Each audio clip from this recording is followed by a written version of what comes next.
Hello, my name is Bill Edgett, and tonight on Dad's Matter 2, we have David Shubert with us. David Shubert is the author of Stolen Memories, a book he has just written that goes over the experiences that he has gone through in his life, going through the process of parental alienation. Now, for me, when I started this process, it was 2015, 2016, and I was searching for resources and help to try and understand what I was going through. And the first person that reached out to me and offered me some information advice was Mr. Shubert here. And I am so thankful of this gentleman who was a stranger to me at the time, took the time to respond to one of my posts on a support group page like what we have at Dad's Matter 2. Dave also has a number of pages that I'll let him explain and talk about. But I just wanted to say thank you, Mr. Shubert, for everything you've done and what you have done for over the years. You've been very inspirational to me and have helped me in my situation greatly. And I just like to say thank you. And how did you end up getting started in your process with parental alienation and getting to where you are now? So if you could just give it a little bit of history. I know a lot about your history, but I'm sure a lot of people tonight don't. So I hear you. First off, Bill, I'd like to thank you for having me on your show today. As far as a little bit of history, basically, I'm a left behind and alienated parent. So, because most times you're either alienated or you're left behind, but realistically, when you're left behind parent, you're also alienated most times, which is a more extreme form of the alienation. Now, I know my daughter and my stepson, they were abducted by the mother back in 2007. I had to go through the International Hague Convention courts seeking an order of return. Now, they typically try to get the kids back if it warrants it within 3 to 4 months. Unfortunately, with me, between the case itself as well as the appeal process, it took a total of 16 months. But I got them back, thank God. Unfortunately, that was short-lived because I had a judge here. I don't know if he was biased or what it was. Maybe it was something in the water he drank that morning. But, he ruled in such an erroneous fashion that I couldn't believe it. He knew about the abduction. He knew about how she'd been disobeying court orders. He knew about all these different things. But he ruled that because the children had been gone for such a long time, a total of exactly 2 months, 2 years to the month, that it was in children's best interest to remain with the mother and allow them to go back overseas. I knew at that moment she was never going to obey any of the orders of visitation or anything else. And I was right. A couple of years later, in 4 contempt hearings, I got modification, and I did get sole custody of the children in the court's eyes. But now it was a matter of how do you get her to bring the children back as ordered?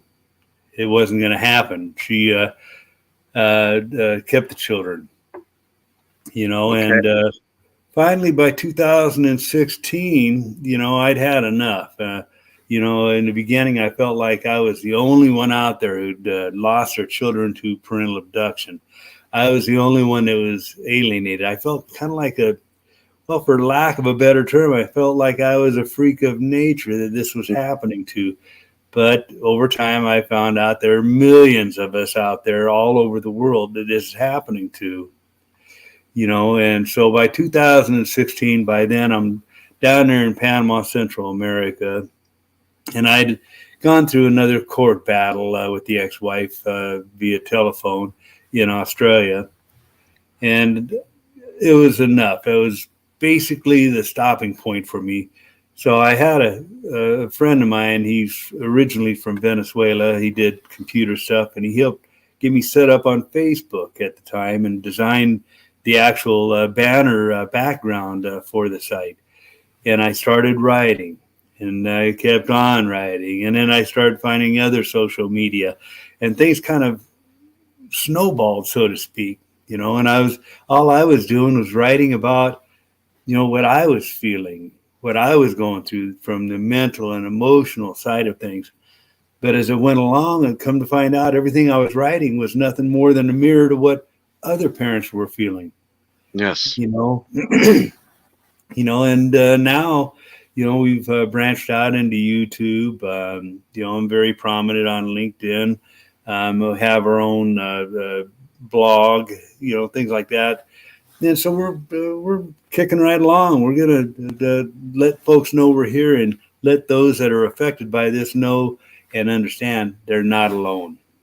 That's great, and that was one of the biggest things that I learned from both you and Mr. Marsalek, who was one of the other people who both of you around the same time had reached out to me when I was posting my rantings of my situation, and both you and Mr. Marsalek took the time to reach out and communicate with me, and I'm so thankful that you did, because both of you have helped me greatly throughout this process and have allowed me to try and help others that are going through what we went through.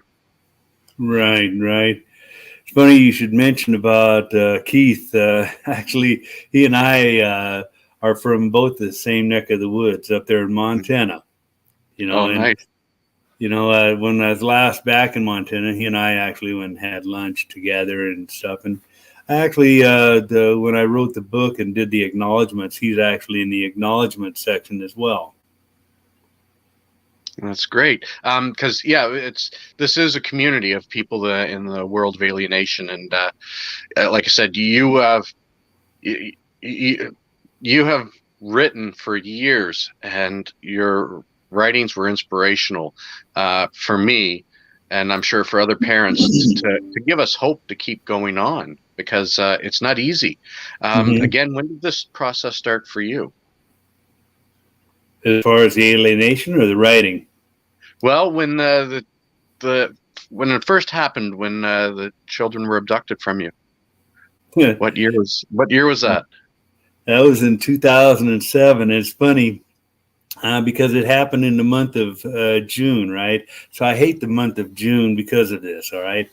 So I've got three things going for the month of June. It was the month of June that they were abducted. It was also the month that the judge ordered that she could keep the children and go back to Australia. But I've had other things going on in the month of June, and it's like, don't like June. Don't mind 2007, but I don't like June.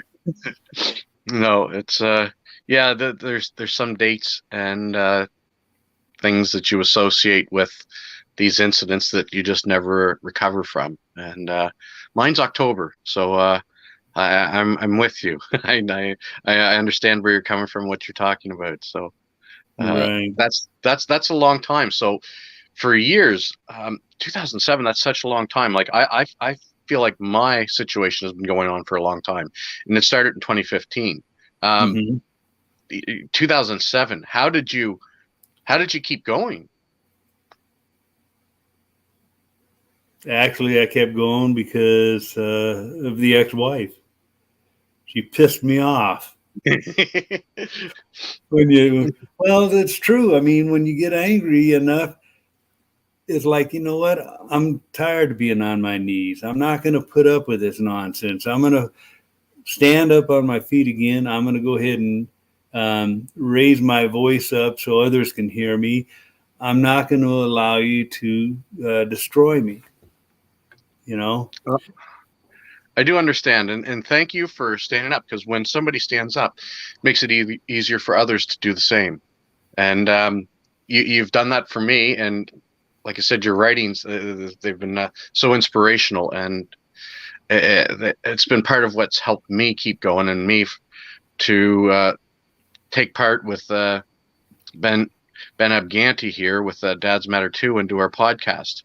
We're trying to give people like you the opportunity to share their experiences, so that other people that are out there going through the same thing know that they aren't alone. They aren't alone in how they feel. They aren't alone in how they've been treated. They aren't alone, and in this world going through this, and there are people out there that do care, like you, and who took the opportunity to share some very intimate information about your life to try and help others. So again, I thank you so much for everything you've done. Now, you've got your own Facebook page or Facebook group that you have? Well, I have my personal page, which I put everything on that, Okay. but I also have a group page called I Was Erased. Okay. I don't, I have the moderators and stuff to pretty much take care of that because my hands are too full with everything else. But I do have a blog that I started up here, probably 3 or 4 weeks ago, Okay. called A Parenting Affair. We're building it as we go. We've got some great folks that are contributing to the articles that are posted on there. They're able to read some of my reflections. Fact is, we just updated the blog just today. We're adding to it as we go along. We just added a section just, what was it, yesterday, day before, whereupon we're now going to be adding our podcasts in there. But we have YouTube videos and stuff that we've got a section of. We've got our books section, and we're going to, and even for the resources, we want to build that up because right now the only resource I've got is that, let's face it, when you're going through parental alienation or your children have been abducted by the other parent, you're an emotional wreck. And Yeah. sometimes you can't go through it alone. I mean, you can try, but it'll take you much longer to get to the level that you want to be at. So sometimes you got to reach out and ask for help. So what I've done as one of the resources that we've got, or actually the only resource on the page so far, is I have a section for therapists all over the country. So if you want therapy and you don't want to leave home, you basically contact these people and set up an appointment, and right from home they'll talk to you just like if you were in their office. Well, that's great, and that you're right. It's so hard to find resources, people to help, and most people don't understand what they're even going through in these situations. So, tell us. I'm glad you got a Facebook page and groups. This is an excellent resource that people need, and you're right. People need help.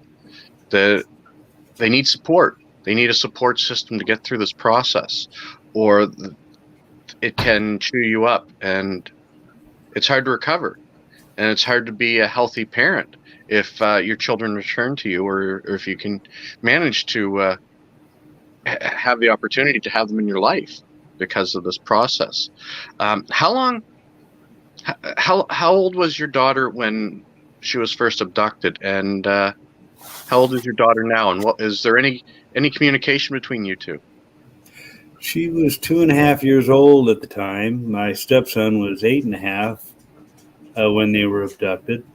She was 4.5 when they were made to be brought back as ordered by the Hague Convention. Interesting, when she got to be a certain age and she became curious about me, she did find me on Facebook. And last year ago, February, she did come back to the United States. However, she's now living in another city. She's 18 years old now, and Okay. she's living in another city here in Colorado. Okay. At that age, she doesn't have to be under the control of her mother anymore. She's not under my control. She's like any young person. I want to spread my wings and I want to soar like the eagles.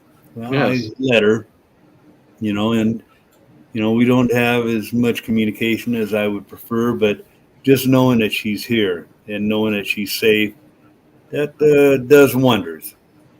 I'm sure it does, and I bet Ben has now joined us. And Ben, we've just been discussing a little bit about Dave's history. This the story is incredible. This began in 2007. Um, he had an order from the Hague uh, to have the children returned from Australia. It was dealt with relatively quickly, but the U.S. judge deemed that the children had already developed or maintained or started a status quo that the judge wasn't going to interfere with. Is I think the best way to describe it. Is that correct, Dave? Well, like I say, I mean, that's well, anytime you walk into a family law court, it's a crapshoot because you don't know what kind of a judge you're going to get. Because maybe they're going to rule on from bias or prejudice or whatever. Maybe I don't know what they call it up in Canada, but here it's called Title 4D funding, so that they Yep. get monies coming in every time they collect a dollar for child support. They'll get $2 or $3 back from our Social Security earnings and stuff. And the higher ups in the government like when judges rule in such a manner as you're filling up their coffers, so to speak, with free money. You know, Yes. so you just never know how these judges are. I mean, hell, you might have a judge that is on their way to work that morning, has a, let's say, I'm just using this as an example, has a female neighbor, and has a dog. And as they're getting ready to get in their vehicle to go to work, the dog runs over and pees on their leg. Now they're now the judge is mad at all women. You know, you know, and he'll use that instead of thinking, okay, I've got to do what's in the best interest of the children. They seem to take those words as meaning, oh, they're just filler words. You meant to take up empty spaces on a parental responsibilities order. That's not what it's meant for. Unfortunately, that's how some judges rule. Yeah. And I believe you're correct. There's a lot of judges that are biased by growing up in their generation when divorces didn't happen. Uh, Divorces didn't become prevalent until the 70s when the women's rights movement joined with child protection issues. And before that, the only people that could get a divorce were men. Women had no ability to get a divorce because it was through the church, and only the men were allowed to get divorces. So once it got added to child protection issues and the courts took over, it changed the process. And it's very different now than what it was for judges when they were growing up. So they don't have the same perspective of these situations because they're from a different generation. True. But also you kind of wonder if, now I have nothing against feminism in No. its place. I think it's a good thing. But then, like any group of people out there, when you go from being a feminist or whatever to be an extremist or a radical, now it basically taints water. Now, my point that I'm getting on this is that your extreme feminists have terrorized everybody. Actually, they've even terrorized people within their own groups that aren't the extremists, or they're dropping out. Now, what happens here is that back in the late 80s, I believe it was, they really started getting a foothold into the family court dynamics of things. And so they were going to these politicians and say, you know what, we want things in such of a way that you're not going to change the laws. Fact is, you're going to help it so all the women get the children at all times, no matter what. Well, Mm. these politicians want to make sure they get reelected, and they know that the extremists can go ahead and put a monkey wrench in their gears, Yeah. and they're out there having to look for a job come election time. I mean, Yeah. that's just one example, and I'm not trying to pick on the women and stuff, because let's face it, women are just as alienated as what the men are. And that's true. The statistics for alienation are roughly equal. Both men and women suffer equally from alienation, but you're correct in stating about the differences between how the courts award custody and access, because in Canada, if a child is being raised in a single parent household, 86% of the time it's with a single mother. Only 6% of the time it's with a single father. So there Hmm. is a huge disparity between those two numbers. And like you said, alienation is perpetrated by both men and women at roughly an equal rate. So these are two separate issues that politicians don't seem to recognize, and they cloudy and muddy up the waters so they don't have to deal with the real issue, is my belief. And I believe that's what you're saying there as well. Well, you've got a lot of different things going on there. Also, I mean, fact is, I was before I came on the show, I just finished recording an upcoming YouTube video, and it one of the things we got talking about was um, for those that are incarcerated in jails and prisons, right? A full 85% of them came from a single parent household. Now, there's no studies out there that from that says, okay, 85% of them are come from a single parent household. How many of that 85%, what percentage of that came from an alienated family? You Yes. know, but it would be interesting to find that out. You're right, it is. And studies, and it's funny you mentioned that, equal shared parenting is it was established in Kentucky a couple of years ago, and it's been very successful. And I believe Ohio is just adding equal shared parenting to their legislation. And you're correct. The statistics show that children growing up with both parents in their lives, they're at a much higher statistical advantage of being successful in life and growing up without having troubles like ending up in prison, not not finishing school, uh, suffering from addictions. It's very important that the children have both parents in their life. That's the core issue right here that needs to be addressed. Exactly. And here's the thing about alienation with these children is that the courts, our local governments, and certainly not the alienating parent, don't seem to understand the short and long term negative effects that it has on our children. As an example, um, alienation is proven, and this is proven. Okay, basically, they can grow up where they have a resentment towards authority figures. They can have, develop alcohol or drug problems. They can have earlier than normal sexual experimentation. They can have trust issues and many other things, and the list goes on and on. So they're being, what's a better word, that basically brainwashed to the point that they believe this is normal behavior. And what's going to happen in when our courts, the people that are supposed to protect us and our children, and they rule in such a manner that says, hey, you know what, I don't care, I don't believe in parental alienation, even though that you're showing me all this stuff is happening, I'm still going to award custody to the person that you're accusing of this. Well, they're supposed to protect us. What they're doing is that they're allowing these children to take what the alienator has taught them and carry it forward into their own future families. So the Yes, cycle never gets broken. correct. And I think more studies are becoming prevalent about this cycle and how detrimental it is to the growth and development of children.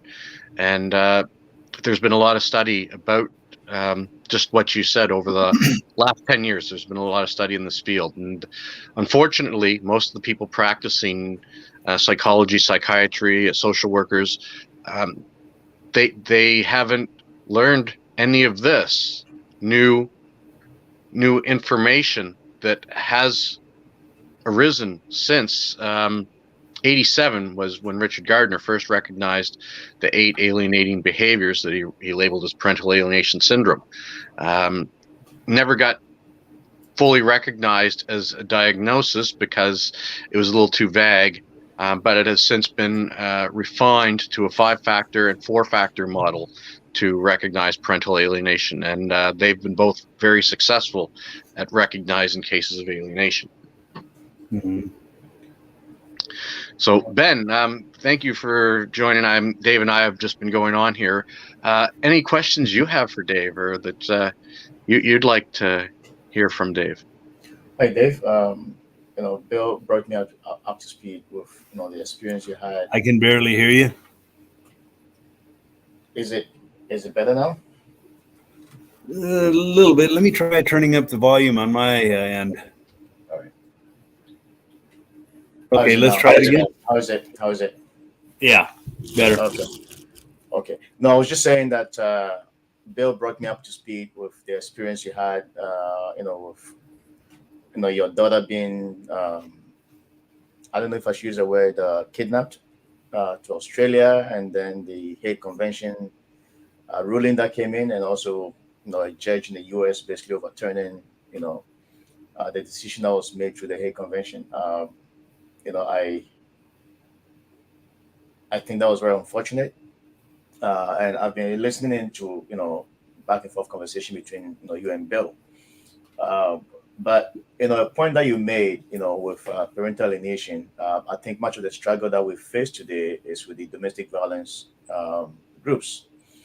I think they are pretty much the only ones that are fighting against PA, because they have this false belief that PA is fake, right? They I don't know where they get their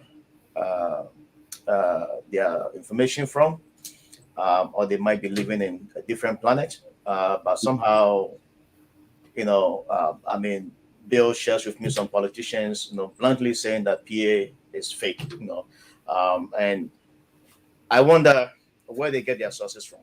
Right? We all know that this is real. PA is real. I've been through it. You've been through it. Bill's been through it. There are so many thousands and thousands of moms and dads that have been alienated. But going back to your situation, for example, how is your daughter now? Like, how is she doing? Having you know Well, obviously, over the course of her life, she'd spent it with her mom, and we know that an alienator, many times, not always, but many times, they have an underlying mental health issue. Okay, that could be that they're bipolar, narcissistic, sociopath, borderline personality, whatever. Obviously that's something for a therapist or a psychologist to figure that one out if the person is willing to even be examined. But in those cases, they could have extreme mood swings, anger issues, whatever, all rolled up into one. Now, at the same time, these people also have this sense that they have to control every aspect of their life, whether it's about their home, whether it's about their spouse, their children, their friends, their work environment, whatever. And so what happens is that they will do whatever it takes to retain that control over that environment or person. That's why the target parents are just that. They're have the target of a bullseye on their back from the alienator because they lost the control over that person that they once had, and they're going to do everything they can to regain at least a part of it, which is their mental and emotional control over that person. Okay, and the best way to do that is where else? Through the use of the children. They know that the alienated parent loves their children, will do anything for their children and be in their lives. But the alienator isn't going to allow that. Now, my point that I was getting on that is that as far as my daughter living with an alienator who has obviously control issues, and over the period of how many years, it's obviously going to have an effect on them, and unless they're themselves are willing to get some kind of therapy, there's really nothing you can do. I mean, they become damaged goods, for lack of a better term. Interesting enough, though, you were talking about the judges. I believe it was Title 4D, right? Um, in the U.S. You were talking about the judges, how they basically make decisions supposedly in the best interest of children, but it's actually in their best interest, right? So decisions that they make in the name of best interest of children is actually not in the best interest of the children. It's about their own best interest and how much they can, they can loot the system, right? Um, Ooh. no, Bill, it's. I mean, this is just looting, right? Basically exploiting and taking from, broken families to basically enrich themselves. How do we find a solution to this? Right? We know the system is broken. Well, to coin an old phrase, drain the swamp. You know, and the bad part is you can't. I know that some judges are appointed to their position, and I'll give you an example of this one. Um, I was told about this one judge.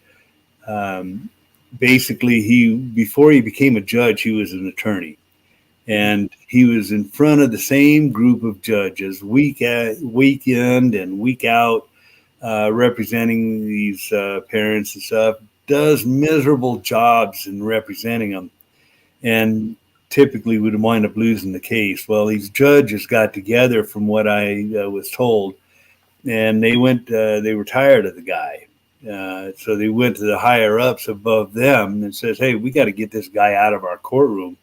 So they hashed a plan, and I'm sure this has happened more than once. They decided, the higher ups decided, let's just appoint him to get him out of the courtrooms as an attorney. We'll appoint him to be a judge. Well, the problem with that is a bad judge is nothing more than a byproduct of a bad attorney. Now, on the other end of the spectrum, the other judges are supposed to be elected into the bench. Okay. When I don't know how it works up there in Canada, but I can't ever remember a time when a judge in my district was coming up for re-election that they've notified me so that I could be there and have my vote counted. It's like, well, he's back on the bench again. So how we do that is beyond anyone's guess of how we can clear out the bad eggs. But here's the thing about judges. Now, this doesn't happen in every state or every jurisdiction or every country, but I know in Colorado you can have a judge that will hear a family court case in the morning, and then right after lunch he's doing criminal law. Now, he's either got one heck of an IQ to know the law on both spectrums of criminal and family law, or something's going on there, because there's no way that you could be that smart. No, and it's you're right. If some people are so incompetent that they get promoted because they're so bad at their job, and that's one way to people to deal with a problem. They bump them out of the department so they don't have to deal with them anymore, or put them in someplace else. Judge Judy, I remember her doing a talk show. I think it might have been with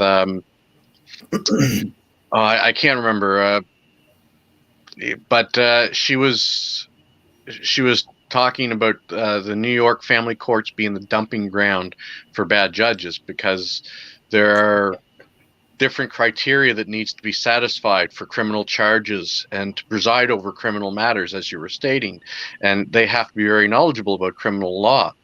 Um, Whereas in family courts, the judges basically can make decisions uh, however they choose to, based on whatever they choose. Uh, there are rules of court and there are guidelines to be followed, but basically, as you've noted in yours, you had a court order from The Hague to say, you have custody of the children, and another judge says, well, we're not going to follow that, and just tossed it out. So it's family court. They basically have the ability to do whatever they want with impunity. It's really sad. They do, and the bad part about criminal versus family court, Okay, if you walk into a criminal court and you make certain allegations or statements, you have to have factual evidence to back you up, correct? Yes. Yeah. Go to family court. You can say anything you want without the burden of proof or evidence and get away with it. Okay, because they have an old saying here. It actually is true, and the judges won't call them out on it. It's he or she who lies first is believed. Okay, so if I don't understand that, I mean, if you make a statement, prove it.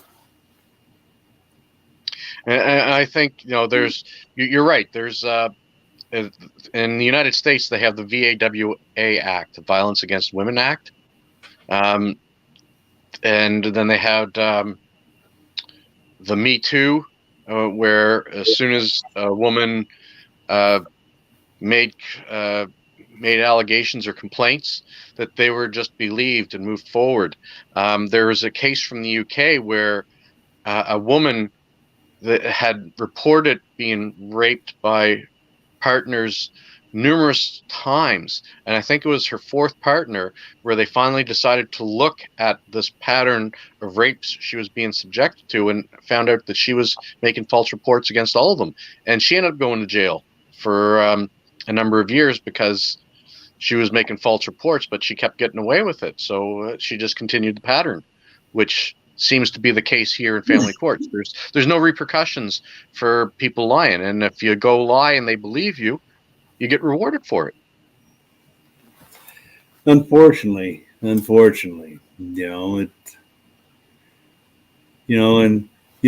funny you were talking about that Me Too.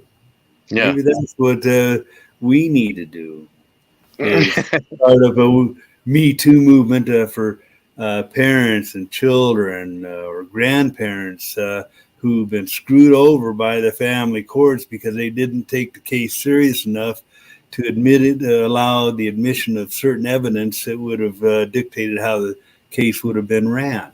I Well, agree. So it's I say, who wants to start up the Me Too movement on this one? you know, Bill, Dave, Ben, you guys yeah, ready? Dave, it's funny. It's funny you are talking about that because Bill and I were talking about that yesterday. Yeah. We're talking about all the different movement that started up, and somehow they got something changed. And often at times, before you can have significant change in legislation, it has to be a social movement, right? Um, and we've seen the Me Too movement being very successful and Mm-hmm. getting what they want. And maybe, honestly, maybe that's the direction we should be going because until we dads and men in general rise up, because this is not just a crisis that is affecting men; it's affecting the children who are the victims. It's also affecting grandparents, and so maybe we need to be looking at that. We need to start raising our voices for a change, because Mm-hmm. until something is done about it, this will keep going on, and they'll take us for granted. I agree. And part of the problem is that it's kind of a twofold problem on us not getting more things done in this manner. Number one, and I don't blame these people for this, but an alienated parent who's a target of their former spouse, who's being spied upon through, they can't even post a comment on a website without being spied upon by a former spouse. So they're really careful about who they associate with, what they say, the like button on a certain group site, whatever. But until they can come out of their shell and say, no more fear, Yeah. I can't handle this no more. Change, a positive change needs to happen. That's one aspect. The other thing is that you got a ton of activists and advocates out there who are trying to get positive change affected in every level there is. The problem is everyone wants to be the chief, you know, and they're not about if something does happen, they want total credit for that change. and stuff, instead of saying, you know what, I don't care who gets the credit for it. Let's just make it happen. Let's work together as a team. Yeah. But that ain't And happening. you're right. And other people have asked me that, like, how do we get people together to become more organized and get everyone on the same page? Because, like you said, there's a lot of different support groups out there. The problem is everyone that is doing these support groups have all been through a traumatic experience, and we're all at different stages of recovery. Not everyone does recover well from these situations, and that they would still have symptoms and behaviors consistent with PTSD, which makes it difficult to be trusting and work together with other people, especially someone who is actively putting up their wall and being defensive, which is one of the triggers for causing anyone that suffers from PTSD to, again, themselves be defensive. So it's hard for people and everyone that is traumatized to work together unless they have recovered enough to recognize these different triggers that they need to control to be able to communicate properly and work together with other people while still having conflict, because you need conflict and conflict resolution. And that's how you can make things better. Because if things aren't working, and you can't have one person dictate for everybody. So that's where the conflict comes in. And then you need people that can resolve this conflict and get everyone to work together. And that's how it makes things better for everyone instead of just being dictated. And that's where a lot of I find a lot of the failings are for these groups and people trying to get support and get together. Mm-hmm. Mm-hmm. Well, Exactly. I mean, there's enough worker going around for everybody. There is. I mean, to Dave's point, there are so many groups out there, on most of these platforms, and you have like thousands of people that are in some of these groups. Um, it takes it. I believe all it takes is, at least for those that are active and willing and desiring for a change, if we are Mm-hmm. to come together as one, I strongly believe that we can turn things around. Mm-hmm. I've always maintained that until we rise up and speak. I mean, what we are asking for, we are not fighting for ourselves. It's not about us, but it's about the future generation. It's about our children, right? Do we want to see a generation that is broken or traumatized? And we see a lot of these kids ending up incarcerated. They're on the streets just because they don't have a father figure in their lives.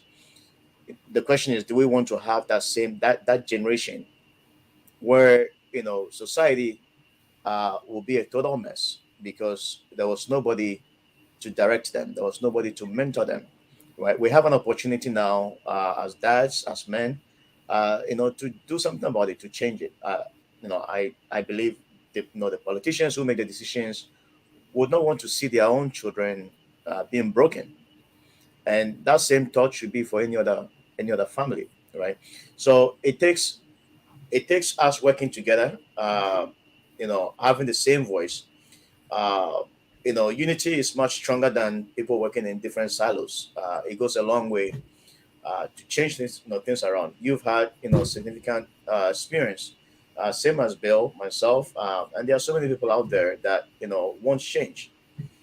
But the question is, how do we go about you know getting that change, not just for us, but for our children, right? It is people have different perspectives on this, but I believe that we have to start from somewhere, working together as one. Well, one of the things that we also have to do is that, you have men's groups, you have women's groups, you have whatever group, and they're in it for just themselves. If they put these things aside and focus in on just the children and what's Yeah. important to the children, Yeah. then we can do something, and the only way to make that happen is have the mothers and the fathers come together as one and work with a common goal for the better good of the children involved. I agree, and that's exactly what needs to happen, because it's so easy to create division and triangulate people to make them fight one another by just sharing a little bit of false information, and that I see as the process that has been going on for years, and why there's so much skepticism about parental alienation. Joan Meyer in the United States is one of them, who is a lawyer, and she's got a social science degree, a doctorate as a social scientist, and she keeps writing reports that are very discriminatory in how they were conducted. One of the reports that she noted in an article she wrote was one that was conducted in Australia, where they went to a prison and they interviewed convicted a men's prison where men had been convicted of criminal offenses. And all these convicted criminals, they asked if they had ever used the term parental alienation in their divorce or in an attempt to see their children. So they targeted a small percentage of men, like less than 1% of men are incarcerated around the world. So they took this small group to try and use the statistics from these convicted criminals to apply to all men. And that was one of the studies. There's no scientific method used. They just came up with a theory that say all men are bad. How do we prove that? Well, let's go to a prison and we'll interview convicted criminals, and we'll apply that to every man out there. And we'll start with that assumption that all men are bad and all men are criminals. And that's what they try to do, and that's where a lot of these studies come from, are people like Joan Myers and Linda C. Nielsen here in Canada as well. Are you sure they're not extreme feminists? Well, both are. Joan Meyer and Linda C. Nielsen is as well. She's a member of LEAF, a feminist group here in Canada, and she wrote a letter to the World Health Organization to have them remove the term parental alienation from the ICD-11 when it went out in the pre-release version. So prior to the release of ICD-11, the International Classification of Diseases put out by the World Health Organization, they were going to have the term parental alienation in there and recognized. But since then, with a lot of people like Joan Meyer, Linda C. Nielsen, legal experts, lawyers, bar associations petitioning the World Health Organization to remove the term parental alienation, they did. They still kept the diagnosis there, which was parent-child caregiver relationship problem, and that the diagnosis and recognition is still there. They just got rid of the label parental alienation. Kind of reminds me of an article I wrote, and actually it was a rewrite of an article I did previously. But a few months ago, I did another one. It's called bow tie or lipstick. Basically, you take a pig and you can put lipstick on it, or you can put a bow tie on it and try to make it look prettier. But in the end, a pig is still a pig. Well, that's the same thing with the term parental alienation. Okay, it is what it is. You can try to call it, hostile, aggressive parenting. You can use all these other fancy terms to try to distract from what it really is. But look up what parental and then alienation is in the dictionary, and there is no better term than that. I agree. It's very accurate. It's an act of trying to turn a child against a parent, a deliberate act. So it's I think it's very accurate, and I think it was Einstein who first used the term. He wrote about this because his child was alienated against him, and I think the quote went something like this: "My poor son has been turned against me by my ex, who is of mean disposition. I can't remember exactly how it goes, but he used the term alienate. And my dear son has been alienated against me by his mother, who is of a vengeful disposition, I believe is how he worded it. And Mm-hmm. and you're right, that's exactly the, the that exactly identifies the situation. It's an act. It's an action that people are deliberately doing.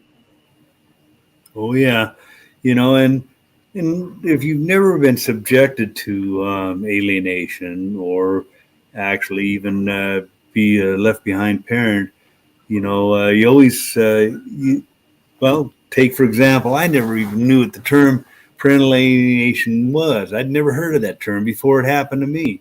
And every parent that I talk to, I ask them the same question.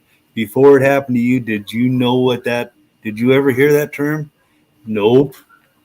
They never did. But yet, they all agree that that is a sufficient term for what they're actually going through. Yes. And, you know, it's too bad, and I might have to put out a video one of these times about what it's like to live in the household with an alienator before it actually gets to the point where they're separated and divorced or whatever. What Because there are warning signs. Yeah. At Yes. least there was in my case prior to the abduction and the alienation. There were warning signs. A lot of it was mood swings, anger issues, um, uh, uh, True. basically driving a wedge between me and the children.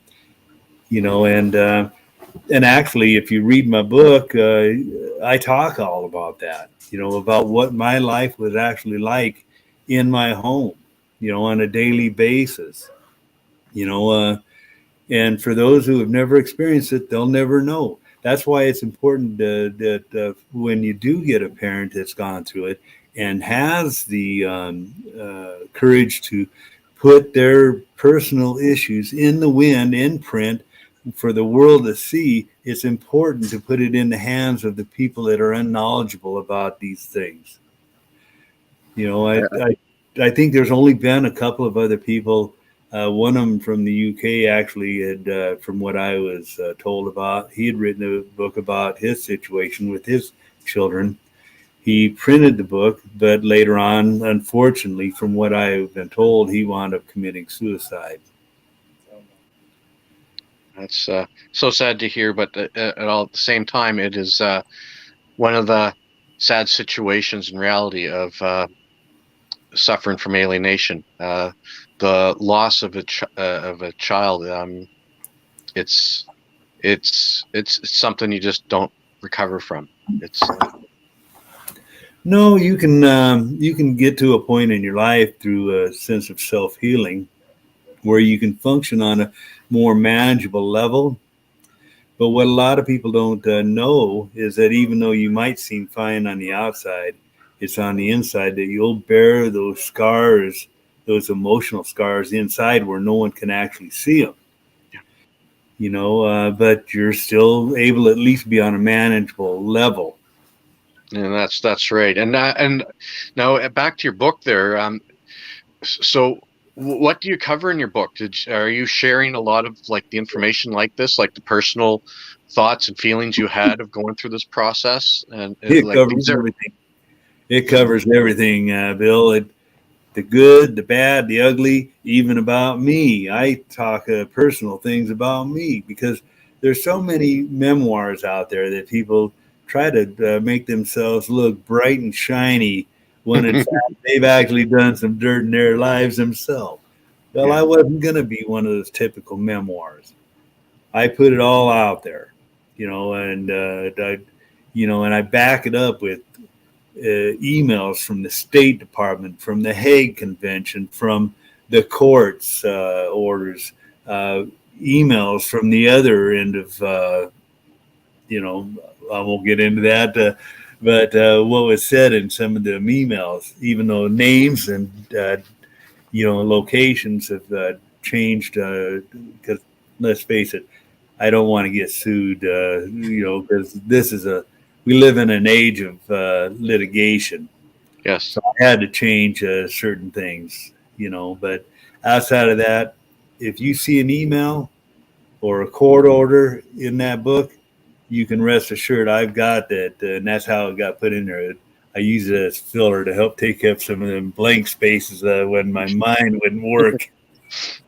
But also kind of helped add credibility to what I was saying. Yes. You know, Well, and I don't think that, to the best of my knowledge, I don't think anyone's ever put that kind of stuff in their memoirs. no, like you said, people are usually they get to control what they put in there, and uh, you've shared a lot of your story over the years. And like I said, I've been following since 2015, and I'm very familiar with your story and what you've been through, and I'm so thankful for you taking the time to share that information and what you learned from the process with other people like me to help us. And Well, what you've followed on social media with me was only part of it. mhm. I shared what I wanted to share, but in the book, I didn't. I pulled out all the stops. I shared everything from start to finish. So anyone who thinks that they know me from reading my posts on the social media scene, be it LinkedIn or Facebook or whatever, they only know about that much about what really transpired. This book gives behind the scenes view of me. Well, that's great. And I don't have a copy of it yet, but I am looking forward to reading it because, like I said, you were the first person to really reach out to me and offer me advice and help me. And let me tell you, the information you provided did make a huge difference and impact in my life. And I'd like to thank you for that. You're very welcome. If I can do anything for you and others more, I'm certainly here.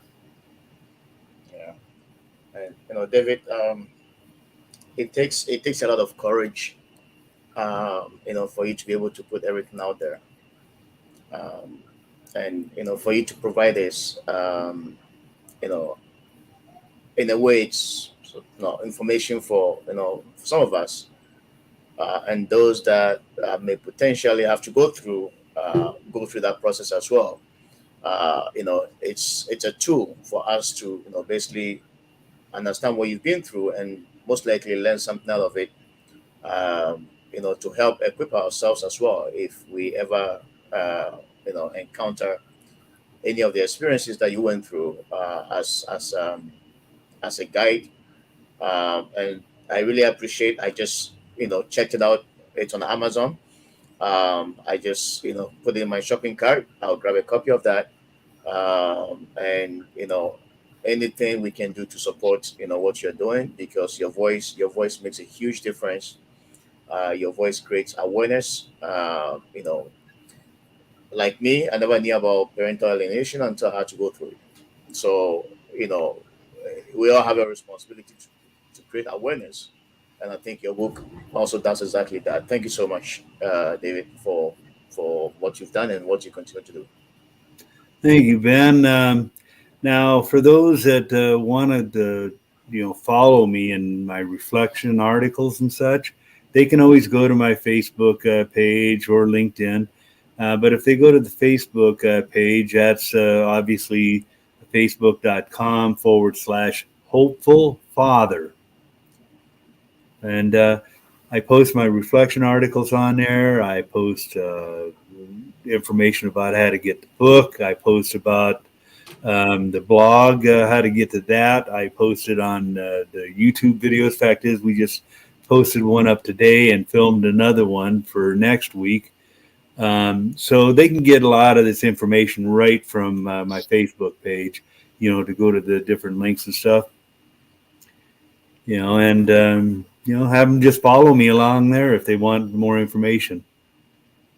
Awesome. That's great. And Dave, it's like I said, it's a pleasure to have you on here and talk with us today. We're closing in on an hour here. We're just usually stream for an hour each week, and it was just a pleasure to speak with you and learn from you. And I'm like I said, I'm really looking forward to reading your book to hear about the entire process that you've went through, and you were inspirational to me and have helped me to maintain a connection with my children in my life. So that was huge for me. Thank you very much, David. You're very welcome, Bill. And Ben, I thank both of you for having me on today, and I hope you continue doing the good work of the podcast. Thank you, David. We truly appreciate your time tonight, and we would love to have you back in the future as well. To talk about different ways, to continue to create awareness in our communities. Obviously, equal shared parenting is the solution, if not all the solution. At least it provides some framework for families, going through divorce and separations. More importantly, for our children. Thank you so much, and I'm just gonna play the outro, and I'll join you both shortly. Very good.